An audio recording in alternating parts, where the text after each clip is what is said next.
So guys, we've just finished in the keynote theatre talking about braving the future.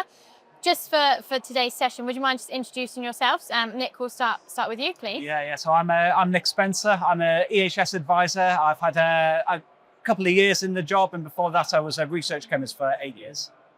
Brilliant, Mike.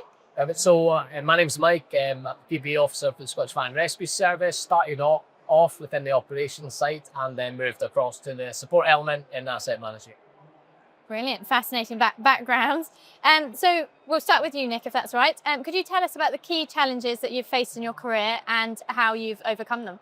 Yeah, sure. Yeah. So I guess the main challenge I've faced so far has been sort of transitioning from being a research chemist into the OSH career. There were like points of overlap with EHS, and I was doing risk assessments and setting up safe systems of work, but really not enough to actually get a job as an EHS advisor. So that took quite a lot of planning and preparation, studying for the NEBOSH General Certificate, and getting my STAR answers, situation, task, action, response, for interviews and stuff like that. So yeah, a bit of prep along the way, a lot of help from mentors as well, and a lot of advice. But that's probably the main challenge. And yeah.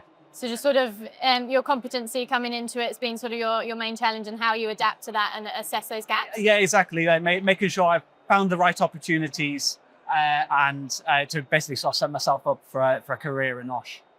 Brilliant. Thank you. Same question for you, Mike. So for me, the main challenges would come around moving from a uniformed environment where you're reporting up to those more senior than you all the time, to them turning around and asking you for advice in a very small technical area, but they're still asking you within the space of a week. That switch to you need to do what you're told to now can have some advice on that subject.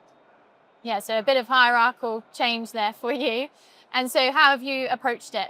What's been your... So really, it's just being about asking the right questions to the right people and getting the answers off of them, because ultimately they still have that experience. They just need you to give that technical advice on a particular area.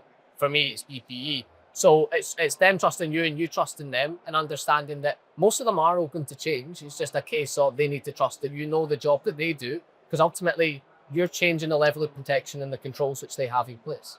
Yeah, so getting that rapport at the start and just knowing they can trust you and your advice going forward. So Nick, could you tell us about a turning point in your career that's helped you flourish to get to where you are now?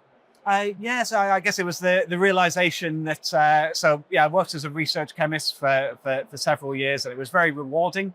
But yeah, there kind of came a point where I realized that I had quite a niche area of expertise, and that, that was working out for me at that moment in time. But like, I perhaps needed to sort of broaden myself out for my career kind of longer term. So like really kind of realizing that. I'm working quite a large organization, so I was interacting with lots of different job functions, and basically sort of finding one of those that I kind of really sort of connected with in OSH. That was really a turning point for me. Brilliant, thank you. Mike, what about yourself? So I would say kind of the growth for me and what's allowed me to flourish started when my first main job outside of school was in the Balmoral.